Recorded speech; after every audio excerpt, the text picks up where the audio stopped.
हरे कृष्णा। आज की इस क्लास में सभी भक्तों का स्वागत है। हम कीर्तन से स्टार्ट करेंगे। जय राधा माधव कुंज बिहारी,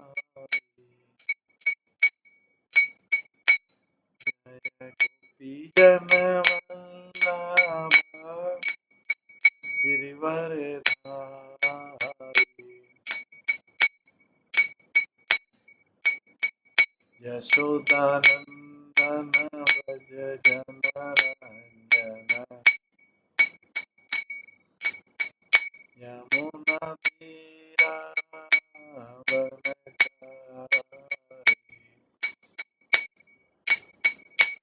जय राधा माधव कुंज बिहारी।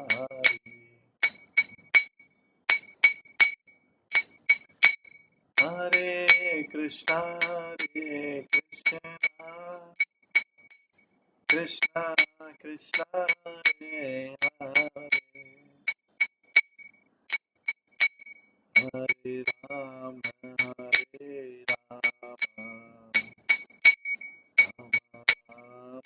हरे हरे, हरे कृष्णा कृष्णा कृष्णा हरे हरे, हरे राम राम राम हरे हरे, हरे कृष्णा कृष्णा कृष्णा हरे हरे, हरे राम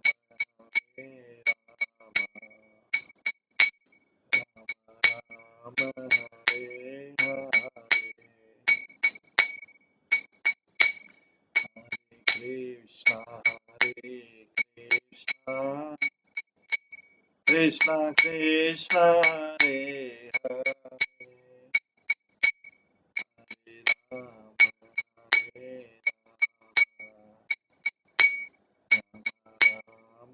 हरे हरे, हरे कृष्णा कृष्णा कृष्णा हरे हरे, हरे राम राम राम हरे हरे,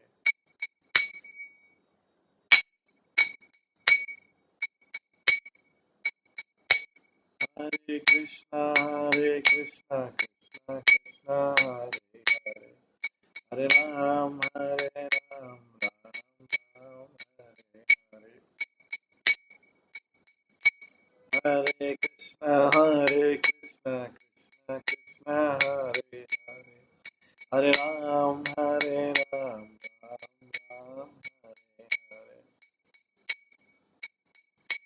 जय राधा गोविंद राधा गोविंद राधे, जय राधा माधव राधा माधव राधे, जय गौरनिताय जय गौरनिताय गौरनिताय जय गौरनिताय, जय जय प्रभुपाद प्रभुपाद प्रभुपाद, जय जय जय गौर हरि बोल, हरि बोल, हरि बोल, जय गौर हरि। श्री राधा गोविंद देव की जय, श्री जगन्नाथ बलदेव सुभद्रा महारानी की जय,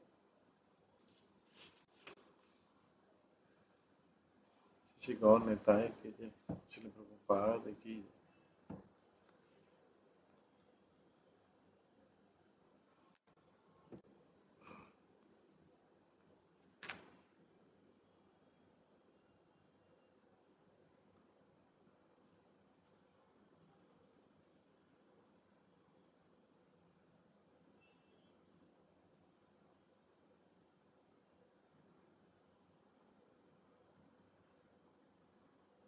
कल हम श्रवण कर रहे थे श्री बृहद भागवत अमृत के तीसरे भाग के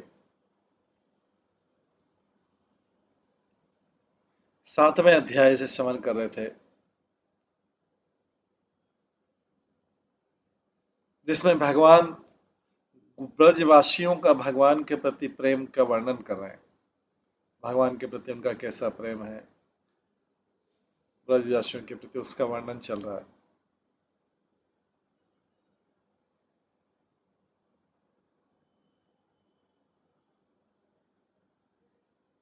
भगवान स्वयं बताते हैं कि किस प्रकार से गोपियों का उनके प्रति प्रेम है, और गोपियां आज भी अभी भी जीवित इसलिए हैं क्योंकि मैंने उनको प्रॉमिस किया था, मैंने उनको वचन दिया था कि मैं जरूर आऊंगा।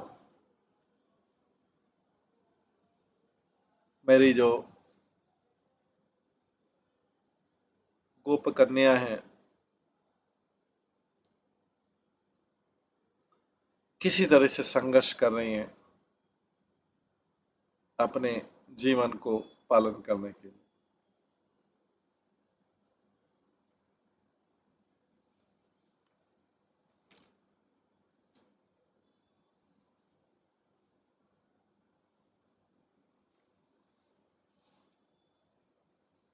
आगे श्लोक नंबर 143 में बताते हैं, रामेण सार्धा मथुरां प्रणीते साफल्यकानमयी अनुरक्त चित्ता विगाढ़ भावेन न मे वियोगा तीव्रा धयोन्यम तद्रोष सुखाय। वृंदावन के निवासी, हेडेड बाय गोपीस, जिनकी हेड गोपियां हैं, हमेशा कंप्लीटली मेरे से आसक्त रहते हैं, गहरे प्रेम से, गहन प्रेम से मुझसे आसक्त रहते हैं। इसलिए मेरे जो चाचा हैं अक्रूर, मेरे को और मेरे भाई बलराम को जो लेके जब मथुरा आए थे, तो वृंदावन के निवासी एक्सट्रीम मेंटल डिस्ट्रेस में, मानसिक तनाव में दुख पा रहे थे मेरे से विरह में, और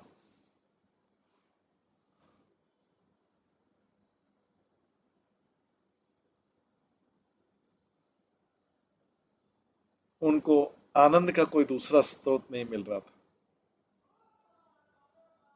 तो जो अगले 4 श्लोक हैं परीक्षित महाराज के द्वारा जो गाए गए हैं, जो अपनी माता को बता रहे हैं, ये कृष्ण का जो उद्धव से जो वार्तालाप चल रहा है उस डिस्कशन से आ रहा है। जब कृष्ण और उद्धव द्वारका में एक साथ थे, तो कृष्ण ने उद्धव को बताया कि भगवान के जो महान भक्त होते हैं उनसे संग का क्या लाभ होता है। इस विषय को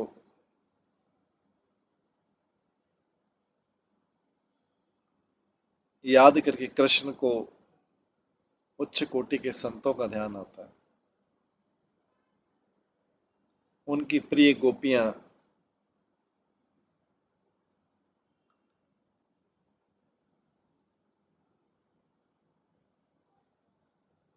ने कृष्ण को इस प्रकार से, कृष्ण के हृदय को इस प्रकार से विहलित कर दिया कि वो ये 4 श्लोक बोलने लगे जो आगे भी आगे आ रहे हैं। कंस ने अक्रूर को इस सेवा दी थी। अक्रूर जो शफलक का पुत्र है, कृष्ण को मथुरा से लाने का, जैसे भी करके लाना है। कृष्ण चाहते नहीं थे मथुरा की ट्रिप करना, पर अक्रूर ने अपनी सारी कौशलता का उपयोग किया कृष्ण को और बलराम को मथुरा लाने के लिए, और कहा कि आपका आना जरूरी है। अक्रूर को शफलक का पुत्र बोलते हुए कृष्ण उद्धव को बता रहे हैं कि ब्रजवासी और स्वयं कृष्ण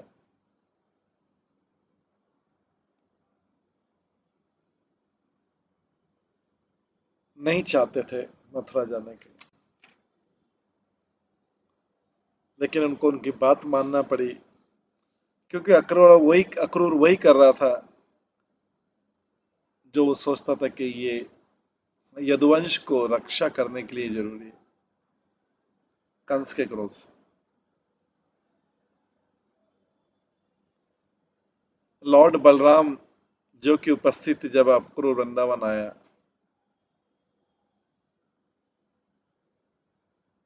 वो ब्रजवासियों को शांत कर सकते थे बड़ी कुशलता के साथ में, जैसा उन्होंने काली नाग के समय किया था जब कृष्ण काली नाग से युद्ध कर रहे थे, ब्रजवासियों को शांत कर। पर इस बार उन्होंने ऐसा कोई प्रयास नहीं किया बलराम जी ने। और जब अक्रूर ने बलराम जी के पास गए और बताया कि किस तरह से वसुदेव और देवकी के दुख पा रहे हैं और दूसरी यदुवंशी भय में और कष्ट में जी रहे हैं कंस के राज्य में, तो बलराम जी ने बोला ठीक है, हम कंस को मारने चलेंगे, और कृष्ण और बलराम को वृंदावन से मथुरा ले जाएंगे। अगर बलराम जी ऐसा नहीं बोलते तो कृष्ण जो है कभी भी वृंदावन छोड़ के नहीं जाते। जब कृष्ण ने डिपार्ट किया,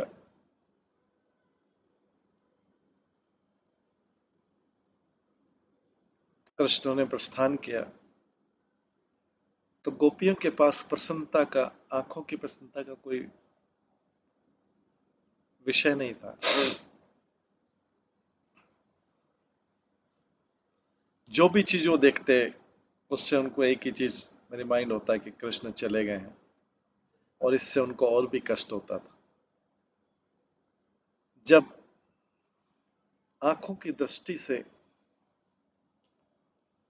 सुप्रीम डिजायरेबल ऑब्जेक्ट, जो हमको सबसे अच्छी वस्तु लगती है, वो अगर हमारी दृष्टि से चली जाए तो सारी दूसरी चीजें जो है वो वर्थलेस हो जाती।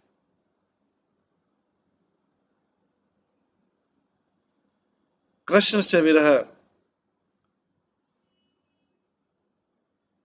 ऐसा के समान था जैसे कोई कंटिन्यूसली हेड पे हथौड़ा मार रहा हो, और इस प्रकार से लाइफ में कुछ भी एंजॉयबल नहीं लग रहा था, संभव था एंजॉय करना।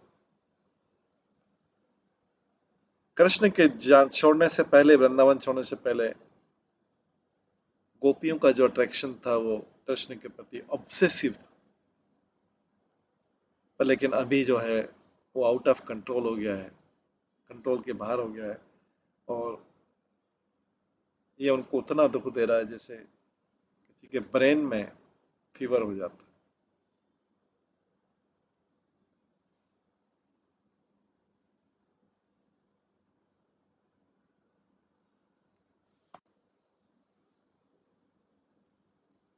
वे आनंद की सबसे दुर्लभ अवस्था में प्रवेश किए, जिसमें उनके आसपास की कोई भी चीज उनको सुख नहीं दे रही।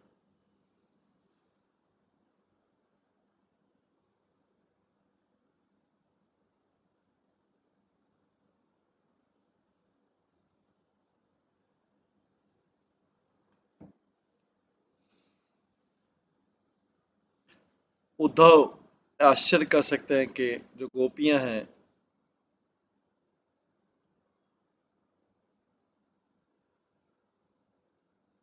उद्धव का आश्चर्य हो सकता है कि जो गोपियां जिनकी बुद्धिमत्ता की सब लोग प्रशंसा करते हैं, वो कृष्ण के प्रति इतनी आकर्षित क्यों होती थी। हालांकि कृष्ण ने उनको बहुत दुख दिया। कृष्ण का आंसर है, कृष्ण का उत्तर है कि गोपियों का उनके प्रति प्रेम जो है कि इतना इंटेंस है, इतना इंटेंस है कि इवन एक्सट्रीम इंटेंस, कि कोई भी मिस ट्रीटमेंट भी अगर वो करते हैं तो भी वो उनको उनके प्रेम में बाधा नहीं पहुंचा सकता। जैसे कि पराशर मुनि कहते हैं, स तथा स गोपी भी राम मधुसूदन यथाब्दा कोटि प्रतिमा क्षणस्तेन विना भवत। मधुसूदन ने गोपियों को बाद में इतनी प्रसन्नता दी,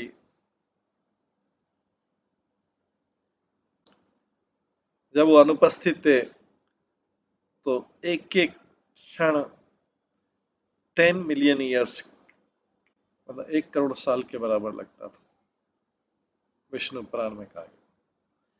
पराशर इसका वर्णन करते हैं, मैत्रेय मुनि कहते हैं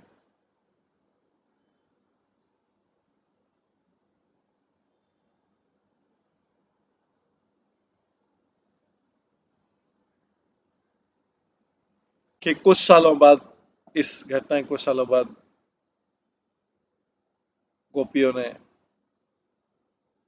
विरह, भगवान का फिर विरह अनुभव किया था। यहाँ पे शब्द जो गोपी शब्द है वो गा पंक्ति, गोपी शब्द है, भगवान इन गोपियों के इंद्रियों को रक्षा करते हैं।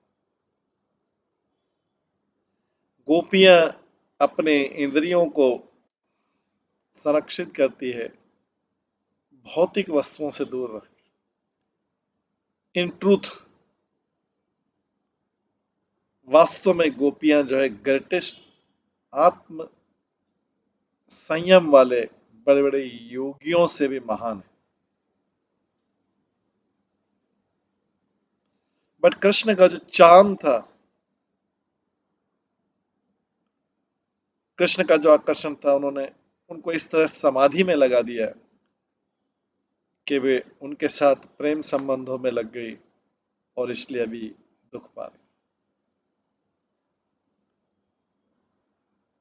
मधुसूदन जो है ये एक भंवरे का भी नाम है।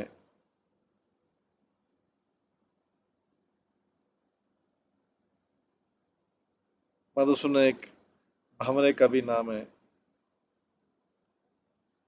वो अपने इस नेचर के लिए, इस व्यवहार के लिए जाना जाता है कि वो बहुत लालच से हनी या शहद इकट्ठा करता है कई कमल के फूलों से।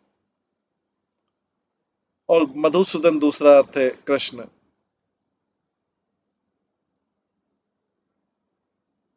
जिन्होंने गोपियों से हनी ले लिया,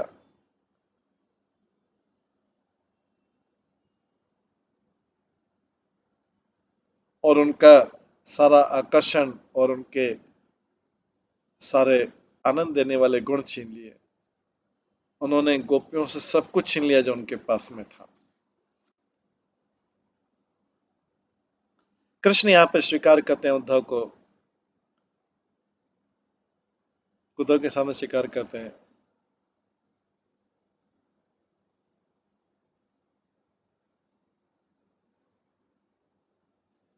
कि मेरा स्वभाव है कि मैं सबको अपनी तरफ आकर्षित करता हूँ, उनका शोषण करता हूँ अपने आनंद के लिए,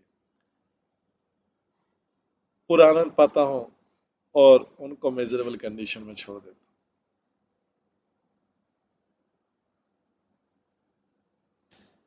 इस मैसेज में कृष्ण जो है उद्धव को इंस्ट्रक्ट कर रहे हैं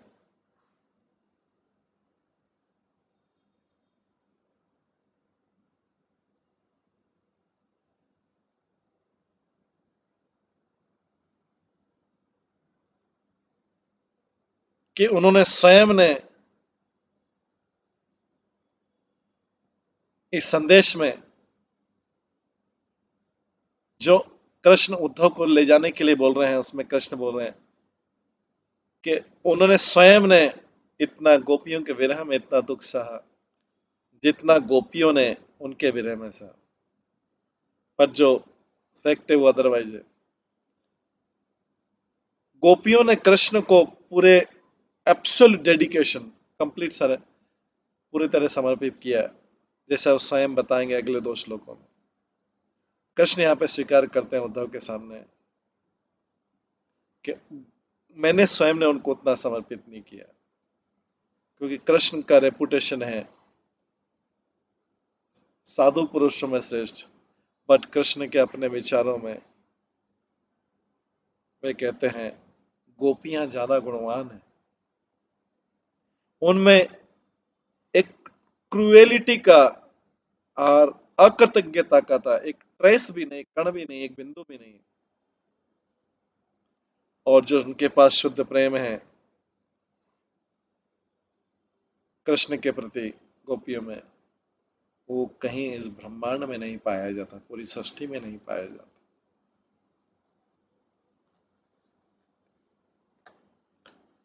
तास्ताक्षपा प्रेष्ठ तमेन नीता मयेव वृंदावन गोचरेण क्षणार्धवत्ता पुनरंगतासाम हीना मया कल्प समा बभू। प्रिय उद्धव, जो सारी रात्रि मैंने गोपियों के साथ बिताई,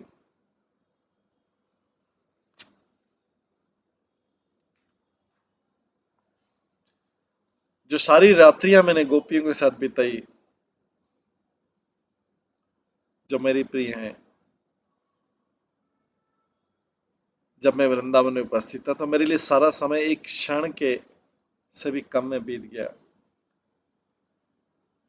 बट मेरे संग के बिना गोपियों ने अनुभव किया कि वो रात्रि जो है वो चलती जा रही, चलती जा रही। ऐसा लगता है कि एक रात्रि 432 करोड़ के समान, ब्रह्मा जी के दिन के समान इतनी लंबी रात्रियां हो गई गोपियों के लिए मेरे विरह में।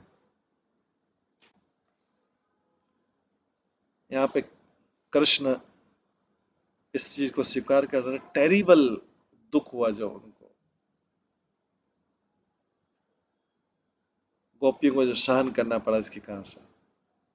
वो उद्धव को संबोधित करते करते अंग अंग संबोधित करते करते यहाँ पे उद्धव उनको बहुत प्रिय है, उतने प्रिय जितना उनको अपना शरीर प्रिय।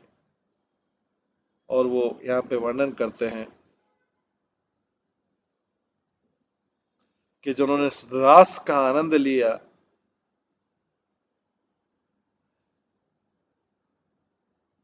पूरे रास का आनंद लिया, जो वो समय इतनी तेजी से बीत गया जैसा एक क्षण हुआ हो। हालांकि रास लीला कई हजारों रात्रियां चली। यहाँ पे समष्टि शास्त्र कहते हैं कि नाइट शब्द का मतलब डे एंड नाइट हो सकता है। भगवान की विशेष शक्ति से रास डांस एक नाइट में खत्म नहीं हुआ, पर कई रात्रियों दिनों तक चलता रहा। हालांकि बाहरी लोगों को भी पता नहीं था। कृष्ण और गोपियों ने इस प्रकार से रास लीला बहुत लंबे समय तक की, बिना किसी बाधा के।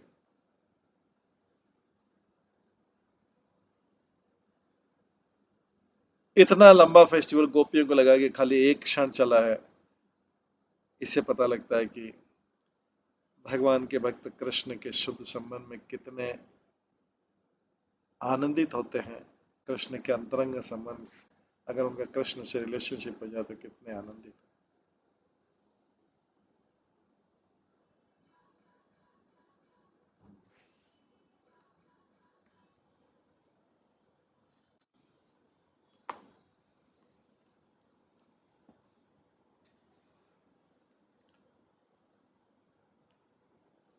तो ये जो है, जो इतनी बड़ी लीला है रासलीला, कुछ क्षणों में बीत गई। इससे पता लगता है कि कृष्ण के शुद्ध भक्त कितने कृष्ण के साथ रहने में कितने प्रसन्न होते हैं।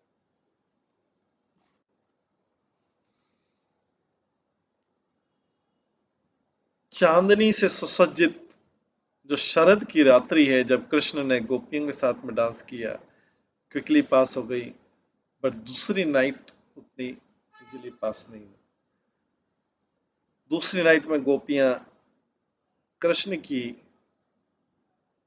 अनुपस्थिति में उनको वो एक एक रात्रि मिलियंस ऑफ ईयर्स के समान लग रही थी।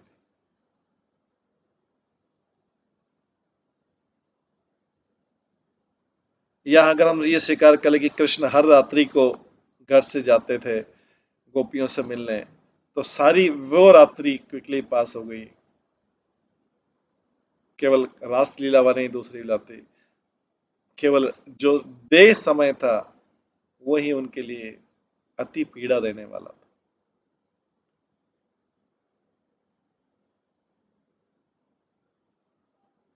कृष्ण स्वीकार करते हैं कि कृष्ण गोपियों का उनके प्रति जो प्रेम है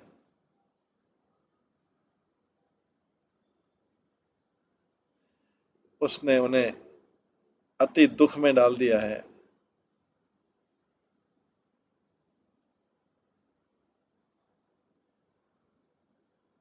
तो इससे कोई उनका मित्र सजेस्ट कर सकता है, वो तो बोल सकते हैं कि कृष्ण को गोपियों को द्वारका में ले गया और फिर से उनको प्रसन्नता कर दो।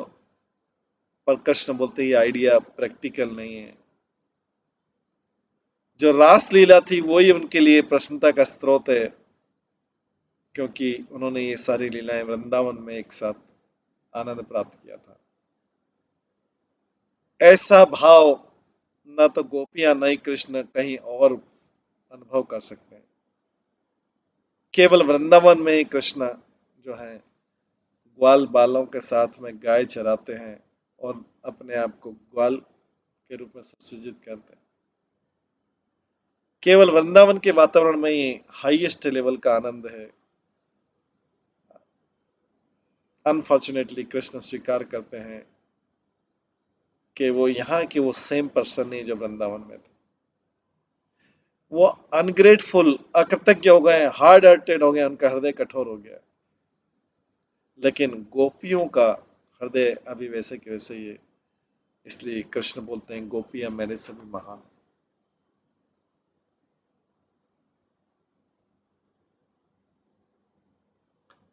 तानाविदन्य मयानुसंगबद्ध धिया स्वात्मानम् अधस्तथेदम् यथा समाधो मुनियोऽभितो ये नद्य प्रविष्टा इव नाम रूपे।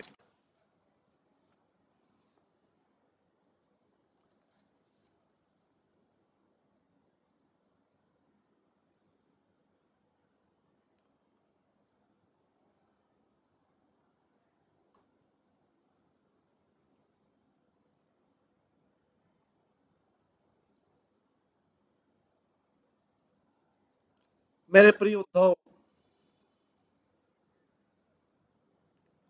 जिस प्रकार से महान संत होते हैं, योगी महान योगी होते हैं, समाधि में वो आत्म साक्षात्कार में विलीन हो जाते हैं, जैसे नदियां हैं समुद्र में और भौतिक नाम और रूप भूल जाते हैं, उसी प्रकार से गोपियां, वृंदावन की गोपियां मेरे में इतनी आसक्त हैं कि वो अपने मन में अपने शरीर के बारे में नहीं सोच पाती, इस जगत के बारे में नहीं सोच पाती और अपनी भविष्य की जीवन के बारे में नहीं सोच पाती। उनकी पूरी चेतना उनकी पूरी चेतना जो है केवल मेरे में बंधी हुई।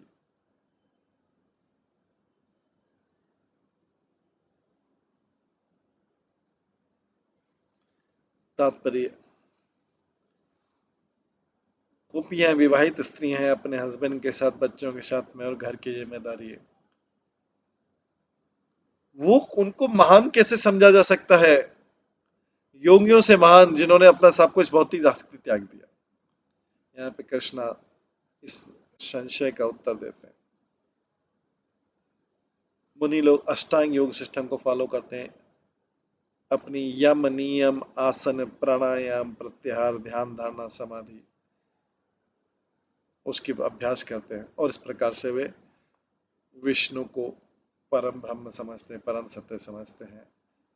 अपनी समाधि में उस पूर्ण चेतना में वे अपना नाम भूल जाते हैं, अस्थाई नाम भौतिक रूप भूल जाते हैं, नाम और रूप और अपना शरीर भूल जाते हैं। तो गोपियां की अवस्था इन्हीं योगियों जैसी है, क्योंकि गोपियों का मन तो हमेशा कृष्ण में लगा हुआ है, उच्च कोटि की समाधि में। उन कृष्ण के संपर्क के कारण उनमें सारे अच्छे गुण आ गए, और उनका कृष्ण के साथ जो संबंध है वो शुद्ध प्रेम का है।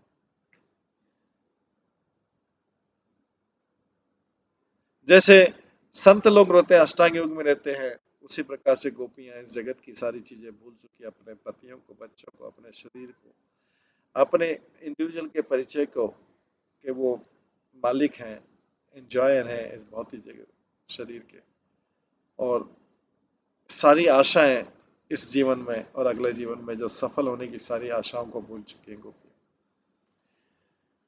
जैसे एक नदी है, अपने को त्याग करके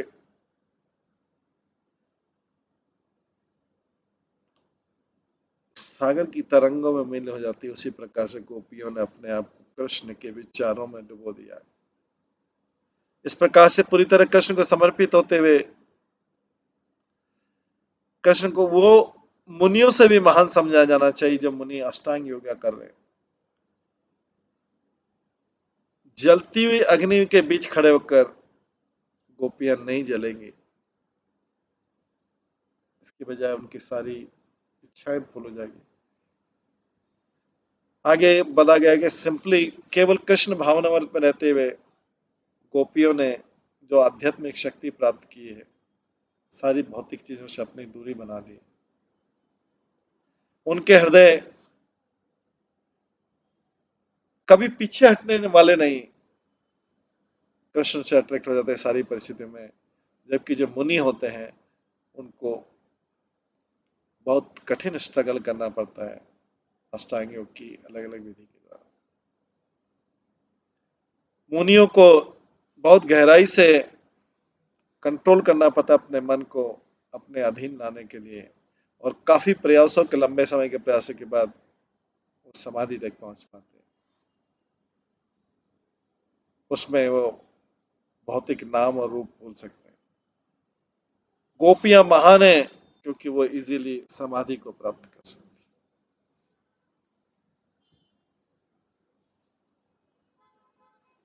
पर क्या चार कुमार जो बड़े बड़े संत थे, वो क्या बहुत एडवांस डिवोटी नहीं है क्या?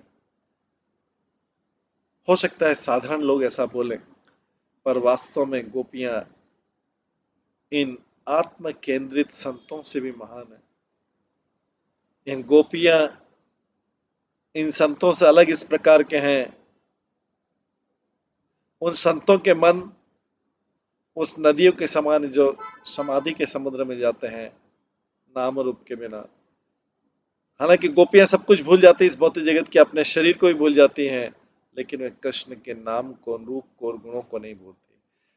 गोपियों का जीवन प्रैक्टिकल है, रियल है, फुल ऑफ वैरायटी है, और कृष्ण के प्रति, भक्ति के प्रति समर्पित है। गोपियों ने अपने बुद्धि को कृष्ण में पूरी तरह फिक्स कर लिया है, उनका कभी नाम और रूप नहीं बोलती, इसलिए सारे मुनियों से श्रेष्ठ है हैप्पीनेस की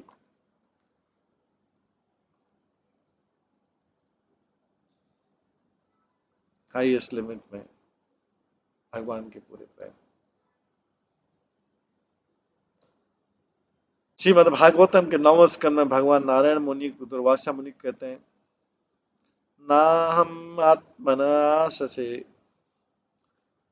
मद भक्त साधु भीर बिना श्रियम आध्यात्मिकम वापी येषम गतिर अहम परा।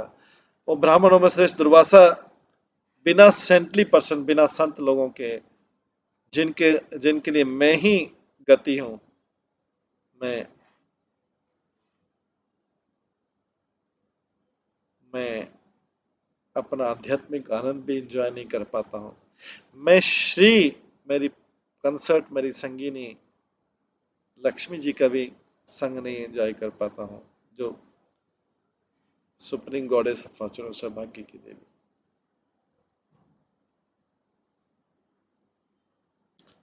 दूसरे शब्दों में सुप्रीम लॉर्ड जो हैं, अपने भक्तों की तरफ, शुद्ध भक्ति की तरफ ज्यादा आकर्षित होते हैं, बजाय कि अपनी संगिनी श्री देवी लक्ष्मी देवी की तरफ। किसी के मन में संशय हो सकता है कि गोपी जो वृंदावन है वो भी तो गॉडेस ऑफ फॉर्चून है, वो भी तो लक्ष्मी, क्या उनकी कैटेगरी सेम नहीं है जो लक्ष्मी देवी की? वो कृष्ण की डियर मोस्ट डिवोटी कैसे समझा जा सकता है उनको? तो कृष्ण इस संशय को दूर करते हैं उद्धव के साथ डिस्कशन में, गोपियों की महिमा का एक विशेष गुण बताते हैं, जिससे पता लगता है कि गोपियां सारे संशयों से और सारे महानतम संतों से ऊपर है और लक्ष्मी देवी से ऊपर है। 10th कंठ में बताया गया है,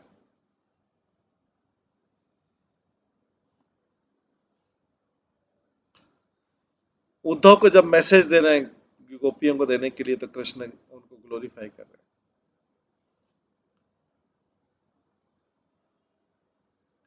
पर कृष्ण ने उस समय ये नहीं प्रकट किया कि वो स्वयं भी दुखी हैं गोपियों से विरह में। अगर उन्हें ऐसा किया होता, कृष्ण गोपियों को बता देते और गोपी की दशा और भी खराब हो जाती। पर अभी 11वें स्कंद में कृष्ण इस गलत धारणा को मना करते हैं कि वो हार्ड हार्टेड है, कठोर हृदय।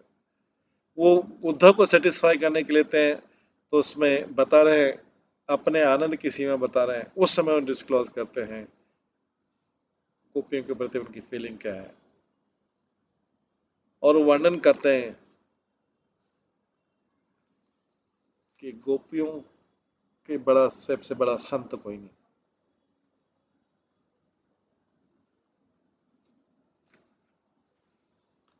यहाँ पे कृष्ण जो मीनिंग बता रहे हैं, उसमें हमें शब्द अभिदान पढ़ना पड़ेगा।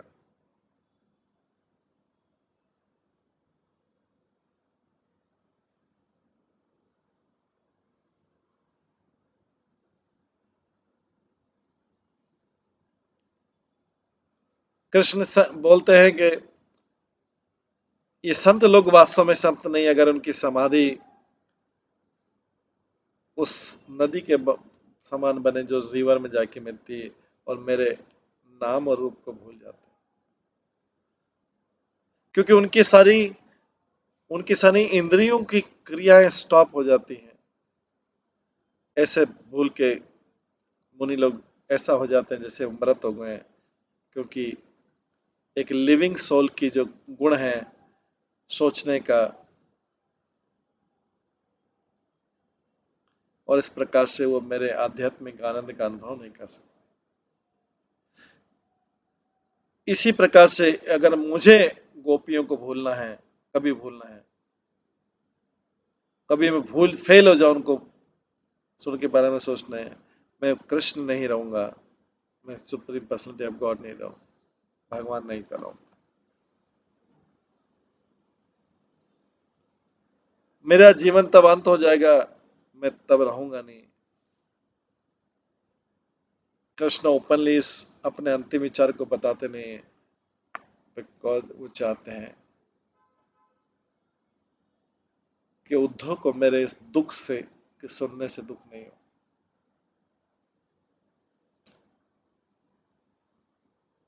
कृष्ण बोल रहे हैं कि वो ऐसा क्यों अनुभव करें जैसा वो बता रहे हैं। उद्धव को बोलते हैं, मैं गोपियों के प्रति ऋणी हूं, क्योंकि उनका मन हमेशा एब्सोल्युटली मेरे में ही फिक्स है, मेरे में ही गोपियां एक्सक्लूसिव मेरे बारे में सोचती है, और उनका मेरे प्रति आकर्षण जो है बहुत सूक्ष्म है, निर्मल है।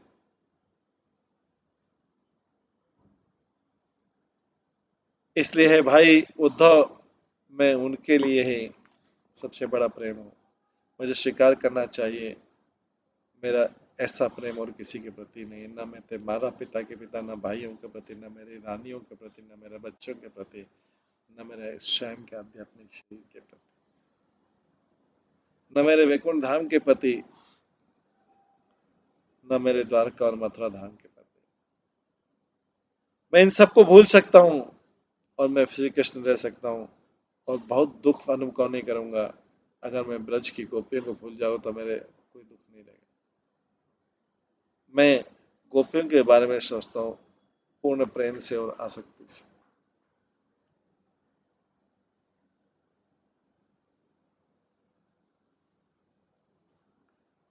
रूप गोस्वामी की पद्यावली में एक श्लोक आता है, वियोगिनीनामपि पदधाति वो न योगिनो गन्तुमपि क्षमन्ते यदधेयरूपस् परस्य पुंसो यूयं गताधे पदम दुरापम। आप स्त्रियों ने जो रास्ता चुना है,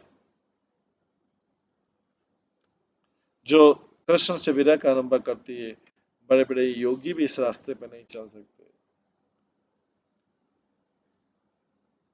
आप लोगों ने ध्यान का लक्ष्य समझ गए, उसका साक्षात्कार कर लिया है, जो दूसरे लोग मुश्किल से पा पाते हैं। ध्यान का लक्ष्य मैं भगवान, जो ध्यान करने योग्य, जो रियल योगी है वो भगवान की सेवा में लग जाते हैं और केवल कृष्ण को ही अपने ध्यान का विषय मानते हैं। पर गोपियों ने इन योगियों को भी क्रॉस कर दिया, क्योंकि गोपियां जो हैं, कृष्ण कृष्ण भी गोपियों का ध्यान करते हैं, इसलिए गोपियां सबसे श्रेष्ठ।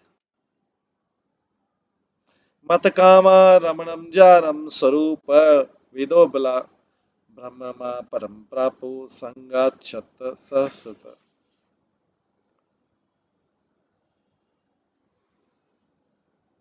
जो हजारों सैकड़ों हजारों स्त्रियां हैं, जो मुझे अपना सबसे आकर्षक प्रेमी मानती हैं और इस प्रकार से मेरे को प्राप्त करने की इच्छा रखते हैं, और मेरी स्थिति को जानती नहीं है, लेकिन मेरे साथ इस प्रकार संग पाके तो उन्होंने मुझे प्राप्त कर लिया, जो पूर्ण पुरुषोत्तम भगवान ने मुझे प्राप्त कर लिया। गोपियों ने अपना हाईएस्ट एम्बिशन जो रहता है वो प्राप्त कर लिया, कृष्ण को अपने प्रेमी के रूप में।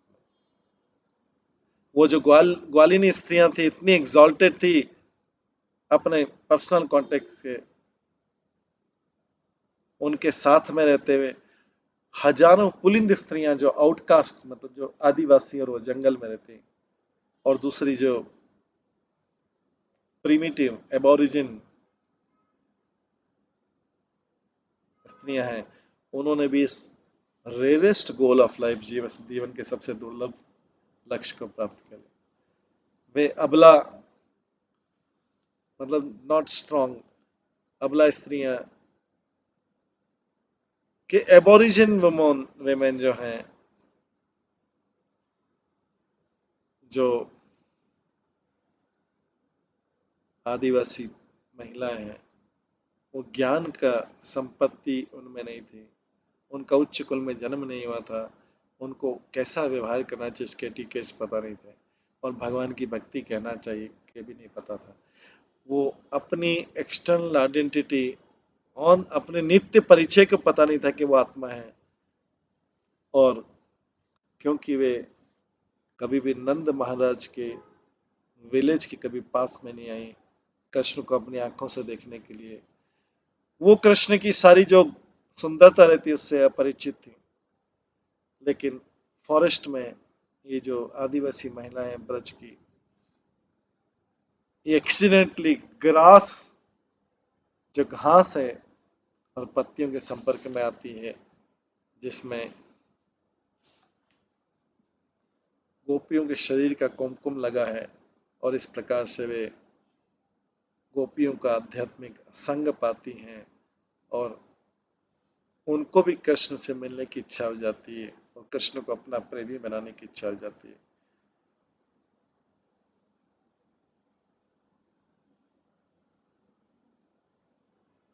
या आप ऐसा समझे कि अगर इन पुनिंद स्त्रियों को पता है कि वो क्योंकि वृंदावन में जन्म लिया है, और उनको तो पता होगा कि वो आत्मा है, हालांकि उनका गोपियों के साथ जो संग है वो अप्रत्यक्ष रूप से है,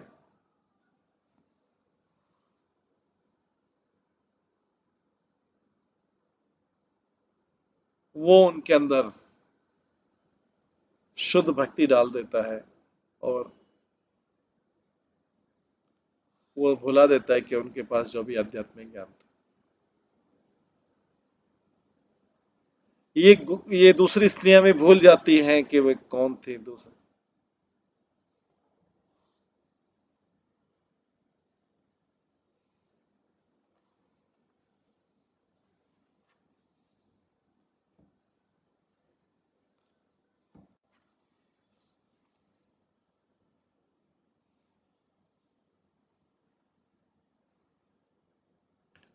अ-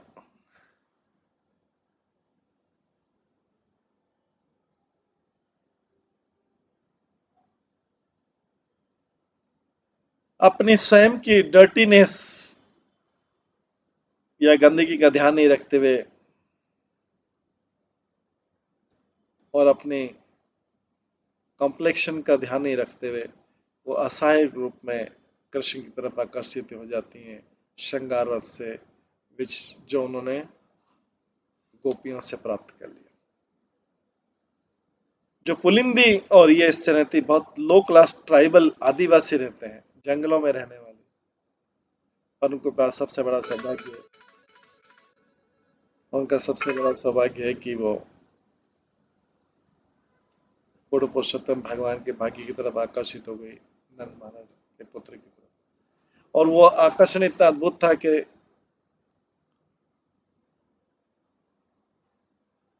उन्होंने कृष्ण को अपने जीवन का स्वामी मान लिया, और वो भी स्पेशल मूड में। वो उनका अविवाहित प्रेमी था। उनको अपने कृष्ण के प्रति जो अपने प्रेम को सुरक्षित रखना था, गोपनीय रखना था, क्योंकि आउटकास्ट जो स्त्रियां हैं इनके बहुत कम आशा थी कि कभी भी उनसे मिल पाएंगे। अगर हमको उनको चांस मिला उनसे मिलने का, तो उनका जो ये संबंध होगा अभेद होगा। इसलिए अपने हृदय में प्रेम को का खजाना अपने हृदय में रख के बिना किसी को बताए वो रहती थी। हर क्षण वो नया नया मधुरता का स्वाद लेती थी।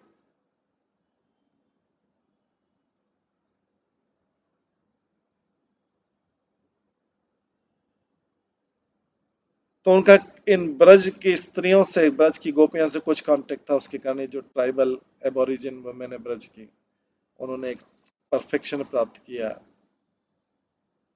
गोपियों के समान। अगर इस जीवन में नहीं तो अगले जीवन में।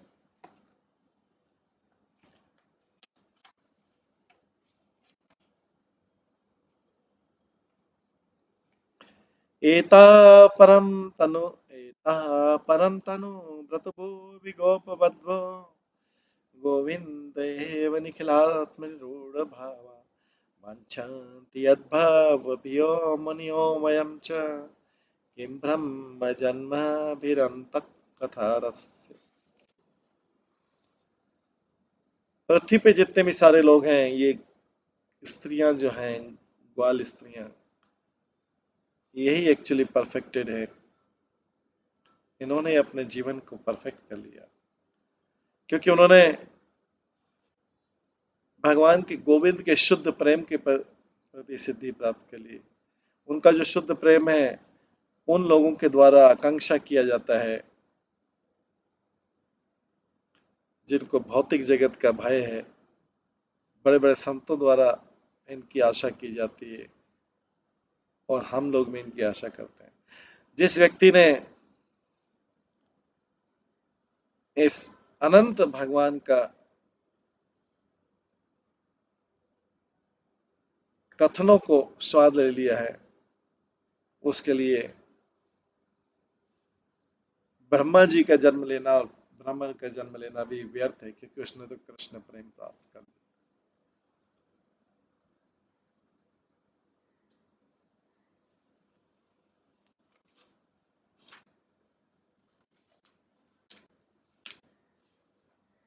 तो आगे ये इस 147 श्लोक से और 152 तक जो है, ये उद्धव बोलते हैं वृंदावन के, जब वो वृंदावन को विजिट करते। उद्धव की रेपुटेशन है, सॉलिड रेपुटेशन है कि वो महान वैष्णव है, और उनकी योग्यता है, उसका प्रमाण है,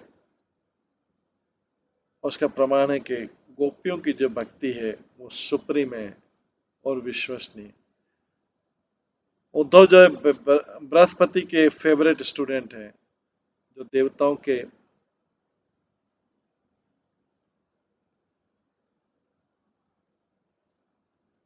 गुरु हैं, और वो कृष्ण के, ये जो उद्धव है कृष्ण के सबसे विश्वास पात्र सलाहकार है। कृष्ण स्वयं उद्धव की बड़े उत्साह के साथ प्रशंसा करते हैं। अथेत परमं गुह्यं शृण्वतो यदुनंदन सुगोप्यम अपि वक्ष्यामि तम में ब्रत्य सुरत सखा। मेरे प्रिय उद्धव और मेरे प्रिय यदुवंशी, क्योंकि तुम मेरे सेवक को शुभेच्छु हो, मित्र हो, अब मैं तुम्हें सबसे गोपनीय ज्ञान दूंगा। इसको ध्यान से सुनो, ये रहस्य मैं तुमको बताऊंगा। वासुदेव भागवतम तम तो भागवत सेवाहम।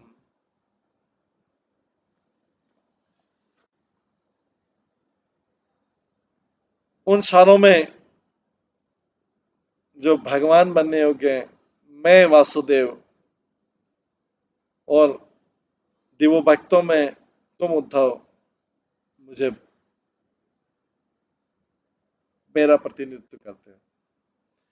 न तथा में प्रियतमा आत्मा योनिर्न शंकर न च संकर्षणो न श्री न वेमात्म च यथा भाव।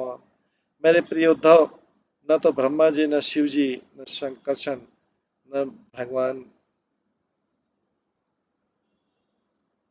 की पत्नी श्री, न मैं स्वयं इतने प्रिय एक दूसरे को जितने तुम मुझे प्रिय हो। जब उद्धव गोपियों से मिलते वृंदावन में, वो गोपियां अपनी सारी कूटनीतिक कुशलता का यूज करते हैं कृष्ण का संदेश देने के लिए, जिससे गोपियों का दुख कम हो जाए जो कृष्ण के विरह में। बट इन सारे संदेशों को सुन के गोपियां और भी ज्यादा दुख के सागर में डूब गई। उद्धव को आश्चर्य हुआ कि इनका प्रेम कितना एक्स्ट्राऑर्डिनरी है गोपियों का कृष्ण के प्रति। उन्होंने कभी देखा नहीं, कभी सुना नहीं ऐसे प्रेम के बारे में, ऐसा सरेंडर के बारे में। इसलिए वृंदावन छोड़ने से पहले उद्धव ये 6 श्लोक बोलते हैं गोपियों को प्रणाम करने के लिए, और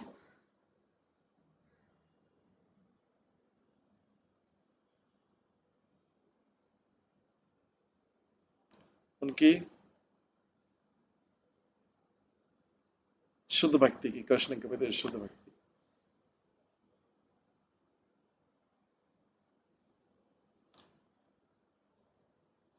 इन सारे श्लोकों में पहला उद्धव डिक्लेयर करते हैं कि गोपियां जो ग्रेटर हैं, सारे जो मुक्ति पाने वालों में गोपियां श्रेष्ठ हैं। सब संतों में श्रेष्ठ जो मुक्त संत है, और भगवान के सारे भक्तों में श्रेष्ठ। और वही गोपियां जो लक्ष्मियां हैं, जो नंद के गांव में रहती हैं, उन्होंने ही मनुष्य जीवन का सही अर्थ जाना है।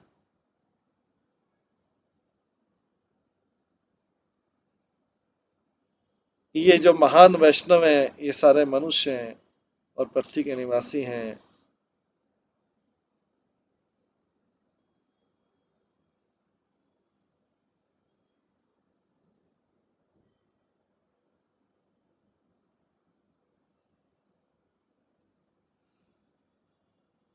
और ये कि ये सारे वैष्णव जो हैं, सारे जो मनुष्यों में श्रेष्ठ हैं, पृथ्वी के निवासी हैं, ये समझना उचित है। क्योंकि ऊंचे लोकों में, जैसे स्वर्ग लोक में और इंद्र के धाम में, इतना आनंद प्राप्त करते हैं, इतनी शक्ति और इतनी इंद्रिय तृप्तियां कि कृष्ण का प्रेम पाना उनके लिए बहुत प्रैक्टिकली इम्पॉसिबल होता है। दूसरे शब्दों में, देवता और संत लोग जो उच्च लोकों में रह रहे हैं,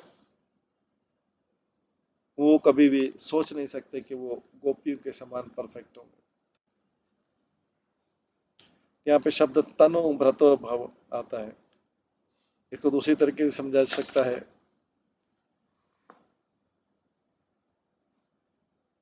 अब ये जो प्रेम भक्ति का जो दुर्लभ गिफ्ट है,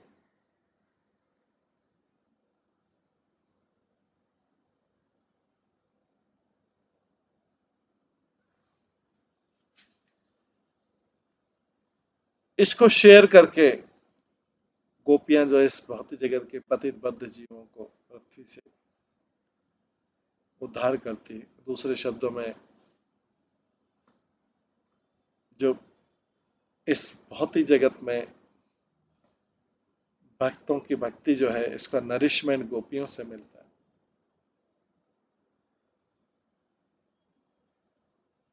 जो गोपियों की स्वाभाविक करुणा है और उनके दूसरे गुण हैं, ये सबके लिए बेनिफिशियल हैं, क्योंकि गोपियां उनके हृदय में भगवान के अंदर जो सारी आत्माएं हैं, परमात्मा के अधीन जो सारी आत्माएं, उनके प्रति प्रेम है। किसका प्रेम? ग्वाल बालों के जो राजा नंद है, उनके पुत्र का प्रेम। सब वो भगवान जो सबके में गोविंद के प्रति प्रसिद्ध है, क्योंकि वो गायों के इंद्र हैं।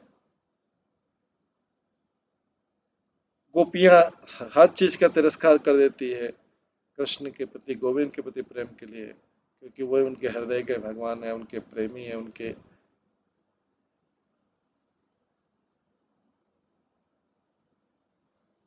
उपपति हैं।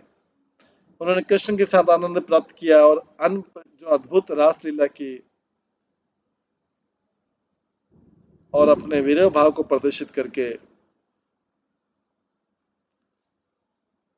उद्धव की सारी बुद्धि को हर लिया और उनकी सारी सोबरनेस चली।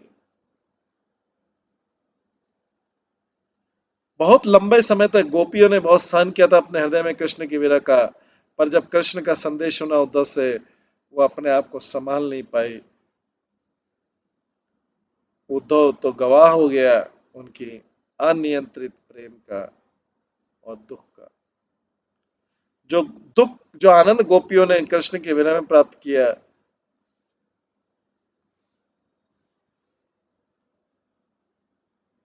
जो भाव गोपियों ने कृष्ण के विरह में प्रदर्शित किया, उसको सुन के तो सारा जगत उनके साथ रोएगा, उनकी सहानुभूति में रोएगा और वैष्णवों को मृत्यु की सीमा तक ला देगा। वास्तविक सेंस में कृष्ण जो है निखिलात्मा है, वो सारे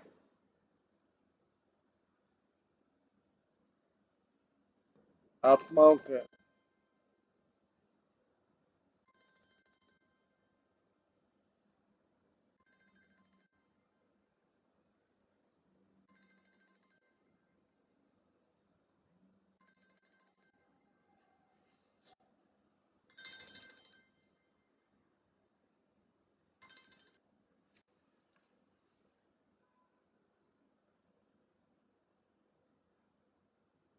कृष्ण निखिलात्मा है कि वो सभी आत्माओं के आत्मा है।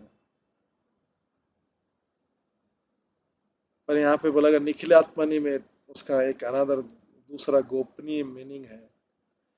वो निखिल आत्मा है और हर गोपी चेरिश करती है उनको, अपनी आत्मा मान के, अपने प्राण मान के। जो दूसरे भक्त उसको उनका नकल नहीं कर सकते। कृष्ण को कोई उतना प्रेम नहीं करता है अनकंडीशनली जितना गोपियां करती। इस प्रकार से हम देखते हैं कि कृष्ण जो है गोपियों को कितने प्रिय है और गोपियां कृष्ण को कितनी प्रिय है, ये चर्चा कृष्ण स्वयं उद्धव से करके बता रहे हैं।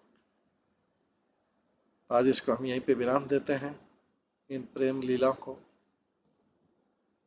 समय हो गया है, कल इसके बाद का हम श्रवण करेंगे।